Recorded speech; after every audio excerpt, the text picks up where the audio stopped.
नमस्कार सभी जनता, good morning, good afternoon, good night. जब भी आप वीडियो देख रहे हैं तो आज की वीडियो लेक्चर में अपन बात करेंगे जो नवोदय से संबंधित इंट्रेंस एग्ज़ाम के बारे में। यानी कि 9th क्लास में जब एडमिशन लोगे उससे पहले आपको एंट्रेंस एग्ज़ाम देना होता है, जो तो आपको पता ही है।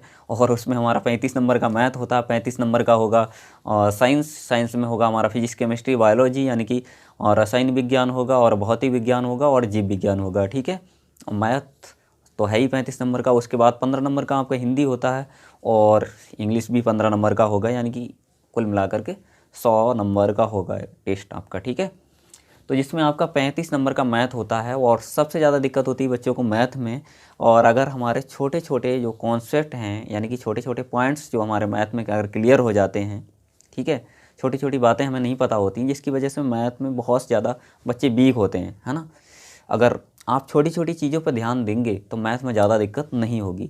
तो आज शुरू से शुरू अपन करते हैं मैथ को। ठीक है, किन कारणों की वजह से मैथ को हम सॉल्व नहीं कर पाते। ठीक है, यानी कि छोटी छोटी बातें वो कौन सी हैं जो हमें पता ही होना चाहिए मैथ पढ़ने के लिए, ठीक है, इंट्रेंस एग्ज़ाम देने के लिए। तो स्टार्ट करते हैं आज शुरू से शुरू। कई बार बच्चों को यह तक पता नहीं होता है कि एक्स गुणा एक्स कितना होगा। ठीक है, तो एक्स गुणा एक्स का मतलब होता है एक्स की पावर 2। क्यों होता है पता है? एक पावर यहाँ होती, एक पावर यहाँ होती। तो गुणा में घातें जुड़ती हैं। गुणा में क्या होता है? गुणा में घातें जुड़ती हैं, घातें जुड़ती हैं। ये बात आपको पता होनी चाहिए। ठीक है, अगर आपको यही बात नहीं पता है कि गुणा में घातें जुड़ेंगी या घटेंगी, तो भी आप मैथ को सॉल्व नहीं कर पाओगे, है ना बात। तो आपको आगे तक पता चल गई कि गुणा में हमेशा घातें जुड़ेंगी। ठीक है, तो ये एक बहुत छोटा पॉइंट था। अब इसी तरह से अगर कोई भी है, यहाँ पे सवाल है, जैसे x की पावर 2 है, यहाँ x है, इनकी आपको आपस में गुणा करनी है, तो कितना होगा? एक पावर यहाँ पे होगी, तो x स्क्वायर, और यहाँ गुणा में x की पावर 1 है, तो x की पावर 3 आएगी यहाँ पे, है ना। तो हमें पता चल गया कि गुणा में घातें जुड़ती हैं। तो ये तो रहा गुणा वाला कॉन्सेप्ट। तुम्हें पता है x प्लस x कितना होता है? 2x होता है। ये क्यों होता है पता है? क्योंकि ये कितना x है? एक x है, एक x ये है, तो इससे हम जोड़ रहे हैं तो मिलकर के 2x बनेगा। क्योंकि ये एक हमें दिखाई नहीं देता है ना। अब तो आपको समझ में आ रहा होगा, हम यहाँ पे एक x मानते हैं, यहाँ पे एक x, मिलके कितना होगा? 2x। ठीक है, ऐसे ही अगर x माइनस एक्स करना है तो इसका मतलब एक x में से एक x घटेगा, तो आंसर कितना आएगा? 0 आएगा। ठीक है, आ गई बात समझ में। x प्लस एक्स करेंगे तो 2x आएगा, x में से x माइनस करेंगे तो 0 आंसर आता है। ठीक है, ये तो रही बात। अब बात करते हैं बटे। बटे का मतलब हमेशा भाग होता है। ठीक है, अगर संख्या बटे में, इसका मतलब भाग है, समझे। बटे का मतलब भाग, तो अच्छे से आपको समझना है कॉन्सेप्ट को। इसका मतलब कितना आएगा? x एकम x।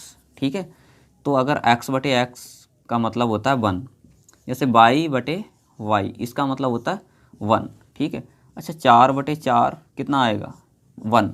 मैंने अभी थोड़ी देर पहले बात की थी, बटे का मतलब भाग होता है। अगर 4 से 4 के लिए भाग देनी हो तो कितने का बार जाएगा? 4 एकम 4 का बार, मतलब 1 का बार जा रहा है। एक आंसर आ रहा था, ऐसे भी तो एक आ रहा था।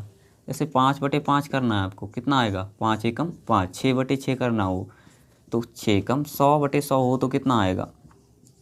1 आएगा।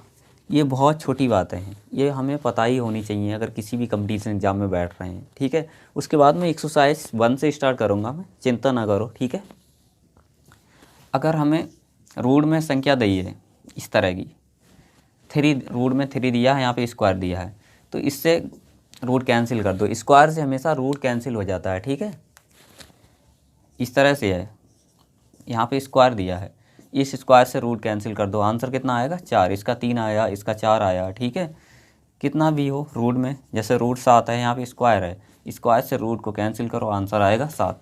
ठीक है, स्क्वायर से रूट कैंसिल हो जाता है। आई ना बात समझ में? किसी संख्या के ऊपर स्क्वायर है तो उसका रूट हम कैंसिल कर सकते हैं। ठीक है, स्क्वायर का मतलब वैसे मतलब स्क्वायर का मतलब होता है संख्या 2 बार। जैसे 3 के लिए 2 बार लिखते हैं अपन, कितनी बार? 2 बार। रूट 3 रूट 3, इसकी घात 2 का मतलब एक घात यहाँ पे होगी, एक घात यहाँ पे होगी, है ना। इसी संख्या को हम इधर लिख रहे हैं तब, क्योंकि यहाँ पर √3 की घात 2 दे रखा है। इसका मतलब है √3 2 बार लिखेंगे गुणा में लिख करके, है ना। तो एक घात यहाँ पे मानी जाएगी, एक घात यहाँ पे होगी। इसका मतलब ये आ रहा था √2, है ना। लेकिन हमने बताया था कि रूट से, हाँ मतलब ये स्क्वायर से रूट कैंसिल हो जाता है, तो आंसर कितना आ रहा था, खाली 3। अगर हम √3 की गुणा करें तो ये खाली 3 आएगा। आ गई ना बात समझ में।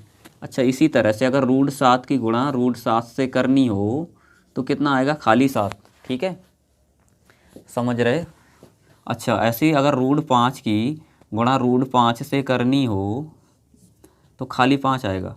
ठीक है, कहने का मतलब अगर रूट में सेम नंबर हो, एक जैसी संख्याएं हो, उनकी 2 बार गुणा करनी हो तो नंबर एक बार लिखा जाता है ना।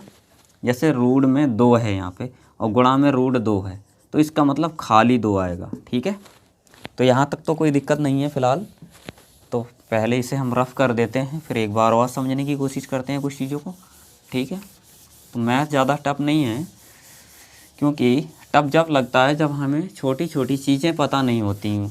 ठीक है, उसका जो बेस है वो क्लियर नहीं होता, तब हमें मैथ जो है कठिन लगता है। ठीक है, तो अपन आज बेस को ही क्लियर करते हैं।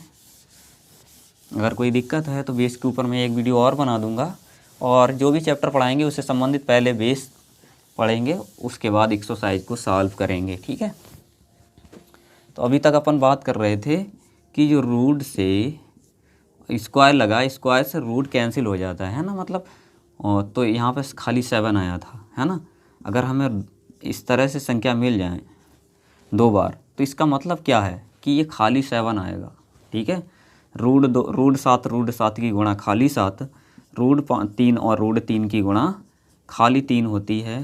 ठीक है, √2 और √2 की गुणा खाली 2 होती है। ठीक है, तो इसका मतलब आप समझ गए होंगे, अगर 2 बार रूट में गिनती होती है तो संख्या एक बार लिखी जाती है और रूट उसका कैंसिल हो जाता है।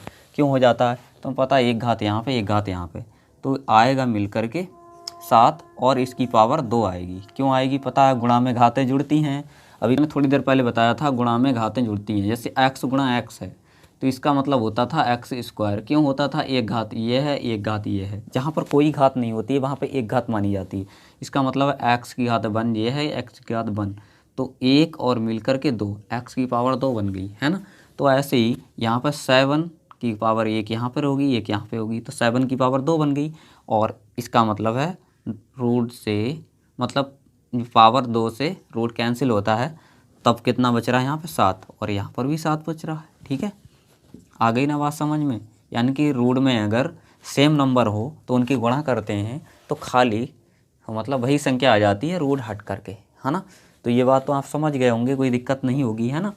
अब आप ये भी समझ गए होंगे, अगर 2x है, ठीक है, और बटे में खाली x है तो कितना आएगा पता है। 2x का मतलब ये है, प्लस में रहा होगा ऐसा, है ना। हमें भाग करना है इसका, बटे का मतलब भाग करके हम निकाल लेंगे। ठीक है, तभी ये 2x बना होगा। आ गई ना बात समझ में। अगर हमारे पास कोई संख्या इस तरह की ना हो करके कोई दूसरी संख्या है, गुणा का मतलब भाग है, ठीक है। अब यहाँ पे गुणा में 2 संख्या थी और बटे में ऐसा था, तो इसका मतलब था x की पावर 2। इसका मतलब क्या था, x की पावर 2 और बटे में x। ठीक है, अब क्या होता, भाग में घात जो है वो घट जाती। यहाँ पे एक घात है, इसका मतलब एक घात कम हो जाएगी, इससे आंसर आएगा खाली x। तो भाग में घातें घटती हैं, भाग में घातें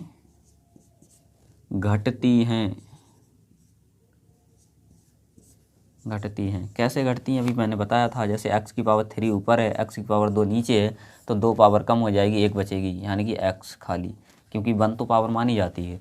तो इसका मतलब ये है भाग में हमेशा घातें घटेंगी। तो ये बात भी आप समझ गए होंगे, ये कॉन्सेप्ट आपको क्लियर हो गया होगा।